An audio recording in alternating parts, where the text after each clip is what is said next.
It's time for your daily dose of all things Chicago sports. This is the Daily Score. Now, here's your host, Mark Grote. That's awesome. We got a cool new opening here for the Daily Score. That's pretty sick. I like that. I kind of like the dramatic countdown that we had before, but that was sharp. That was sharp. Ray Diaz is our executive producer, and we both just about 10 seconds before we started the podcast today, we're like, let's take a listen. Let's see what the folks from corporate came up with for us. And we're both like, yeah, it's good. It's good. Like it a lot. This is about to be a tremendous weekend in the city of Chicago for sports and for music. You got the Cubs, who are hot, and everybody's happy about the Cubs again. Man, we've been having, lots of Cubs players, Nico Horner on the score, Cubs second baseman, Jed Hoyer has been on the score, and all of a sudden, everybody's in a good mood and everybody's happy because the Cubs are attempting to be real contenders this year, which is good because that was the goal. That was the goal this year. Nobody was expecting the Cubs to win the World Series or necessarily even be a playoff team, but to contend. And that's exactly what the Cubs are doing. So the Cubs are here against one of the best teams in baseball, the Atlanta Braves. I will be at Soldier Field on Sunday covering the Bears Family Fest. So we're just basically watching the Bears practice at Soldier Field, which is always cool. It's always a good change up from the slog of training camp in Lake Forest. So I will be there. And I am threatening to make that a double. I'm going to the Cubs game, by the way, the Friday game. So I'm going to the Cubs game. I'm going to get a little piece of everything. Got the Bears practice. And then on Sunday, after the Bears practice, I might just slide on over to Lollapalooza at Grant Park because, you got Incubus is playing that day. I think Lana Del Rey, both of whom I like a lot. Love the Chili Peppers. Goes way back. So I'm going to use this time today on the Daily Score to talk about like some of my personal great concert moments, like where I was moved at a concert or I had discovery of something. There's nothing better than music discovery, especially when you're not expecting it. I went to Northerly Island this past Sunday, maybe about a week ago now, to see Incubus, who I saw for the first time, and they were unbelievable. And they moved me because it was just a great, awesome show. The venue doesn't hurt either. If you've been to that venue at Northerly Island, it's just gorgeous outdoor stadium in one of the most beautiful parts of the city. So it's hard to not enjoy yourself at Northerly Island. But Incubus was unbelievable. And they had a bunch of bands playing. You know how it is. There's going to be these bands that you're not necessarily going to care about. Maybe they got one song that's kind of like, all right, okay, I think I might have heard that song. They had Paris Jackson out there. She did cover Blind Melon, so I enjoyed that. No Rain. A band called Beach Weather. Didn't know anything about them. Giovanni and the Hired Guns.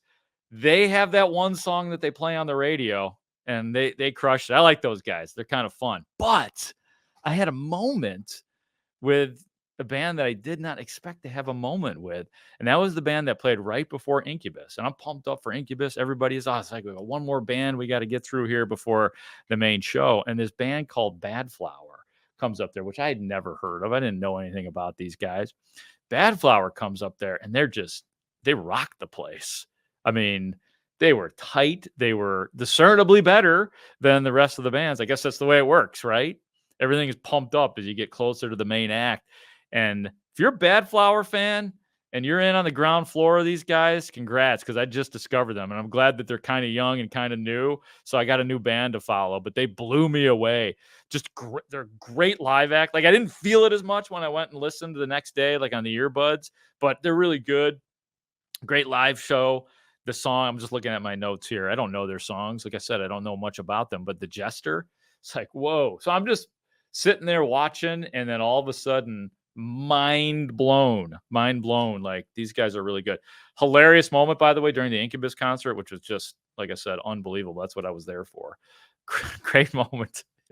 This is in the category of women are really just like men in a lot of ways. The lead singer of Incubus, Brandon Boyd, just an awesome talent. Eventually during the show, took off his shirt, takes off his shirt, and everybody goes crazy. He looks great with his shirt off, and the women around me were hilarious because as soon as he took the shirt off, and he says like, "Oh, what's going on, everybody?" The women around me go, "Hey, take your pants off. Let's see what you got. Take the pants off." And I did a spit take. It's just so good. Take your pants off. That's Women are just like guys in a lot of ways. A lot of ways. So that was great. Awesome show. Incubus was great. And then freaking Bad Flower. And then it just got me thinking about other moments in my life where I had discovery of a band or just great concert moments. And this is in no particular order, but I would go to my college days, 91-ish or 92. I went to a Skid Row concert. There's a girl in college, a friend of mine, Lori. She got like 5th row at the Braden Auditorium to see Skid Row. I wasn't necessarily a big fan of Skid Row, but I'm like, okay. 3rd row, Sebastian Bach. He's pretty cool. They got some songs I know. But the intro, before they came on, the big intro guy comes on and he's like, "Before we get to Skid Row, here's 4 motherfuckers from Seattle. It's Soundgarden." I'm like, and this band called Soundgarden comes out, and they just blew the place up. And I didn't know much about Soundgarden, didn't know anything about Chris Cornell or any of the guys in that band, but I mean, the rest is history. Soundgarden goes down as one of the great rock bands of all time, and they blew me away. And honestly, by the way, the Skid Row concert was good too. Sebastian Bach is a show, like they enjoyed performing live. So that was one of my great moments. What else here? Oh, this year, another one this year too. Like I said, no particular order. Went to a concert. I don't even remember who the lead act was because I was there to see Lupe Fiasco, Chicago's very own Lupe Fiasco at the Radius, which is a venue near Chinatown. I think it was like a steel warehouse that they turned into a concert venue. I saw Lupe Fiasco. He blew me away. It was just great. And I don't go deep into his catalog, but I loved every song and I've been researching him ever since. And guess what? I hung out with Lupe right after his show because I left too. I was like, I don't really want to see this Grateful Dead cover band or whatever it was. And no offense to Grateful Dead, but Lupe was just hanging out outside, shook his hand, chatted with him, got a picture with him. I think it might be on one of my social medias, or did I take it down? I might have taken that one down. I don't know. But yeah, Lupe Fiasco was fantastic. Blew me away. I think, oh, yeah, of course we got to get the Pearl Jam. If you know me, you know I'm a Pearl Jam fan.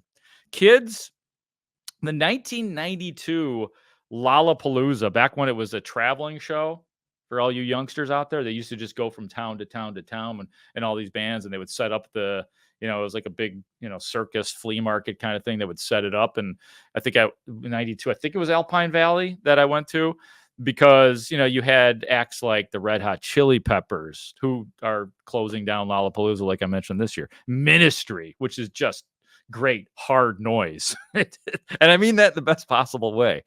Ice Cube was out there. Soundgarden was out there. Jesus and Mary Chain. I knew a lot more about Soundgarden by then. So all those bands, I think it was like Ice Cube, Ministry, and Red Hot Chili Peppers, I think, were the last bands to play the main stage.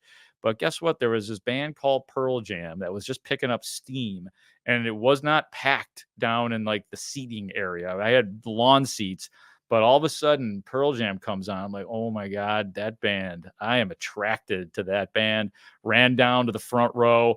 And this was when Pearl Jam, I think they just had the 10 album was out. That was it. So it was just them playing 10. It was them at the peak of their youth. So they're up there just going crazy. And I was going crazy. And I was like attached to Pearl Jam ever since. So that was Pearl Jam 92, Lolla. Then Pearl Jam, my favorite Pearl Jam concert still of all time. And I've been to many, probably 25 or so. But Pearl Jam, Soldier Field, 1995. I'm an early 20 something. And we had a blast in the parking lot. I discovered something called whippets, nitrous oxide, and we were doing whippets, and they were hilarious. I don't suggest you ever do them. I have not done them since, because that's one of those things where if done incorrectly or whatever, like you instant death. So don't do it. But I'm just telling you what was going on. We were like a bunch of little children discovering something, because every time we did them, we would laugh. Okay, so then we go into the show. It's probably me and about 5 or 6 friends, and we're walking in there. We got in there right on time. We've got seats on the field, not seats, but we're standing on the field, and wherever you, good luck. Anybody can go wherever they want. And this again, Pearl Jam at the peak of its powers. So the place is packed. You can't move. Nobody's giving up spots. So we're just walking in. There's one of the girls that we're with couldn't see, so we were trying to guide her. The lights go pitch black, and then all you hear is Eddie Vedder going, and it was Release, and it was awesome. Like that song, that moment, that was just unforgettable to me. So that was those are my Pearl Jam experiences. You knew that those would be coming your way. A couple others. There was actually, it's my last one here. One other, I don't remember which year this was. Probably in the early 2000s, maybe like 05, between 05 and 08, something like that. And I don't even remember. It might have been the Soundgarden. You know what? I think it was the year Soundgarden was reunited and played at Lollapalooza. And I know they've done it multiple times, but so whenever that was. But the band that got me, one of the side stages, was Cypress freaking Hill. Cypress Hill, man. They were just so fun and so energized. It's not like I didn't know Cypress Hill, but I'd never seen them in concert, never went too deep into their catalog.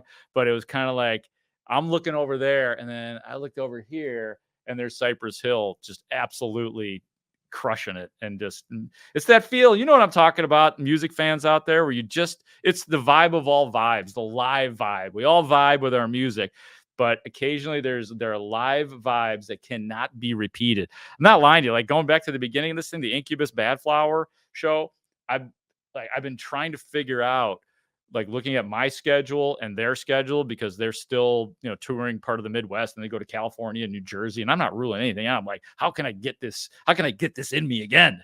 And it's not going to work because, Bears. So I do have to have a little bit of faith, a little bit of loyalty, I should say, towards my actual job and the Bears and all that kind of stuff. So hope you've enjoyed this edition of the podcast. I love talking live music. We'll definitely be getting back to hardcore sports, and occasionally we'll do stuff like this as well. So I hope you guys all have a great weekend. If you're in the city of Chicago or wherever you are, again, thank you so much for listening. The support means a lot. I hope that you're able to subscribe and download and do all the things that you're supposed to do with podcasts. So thank you so much for watching and listening. And thanks to Ray Diaz, the executive producer. And for Ray, I'm Mark Grote. Talk to you soon. Bye. Bear.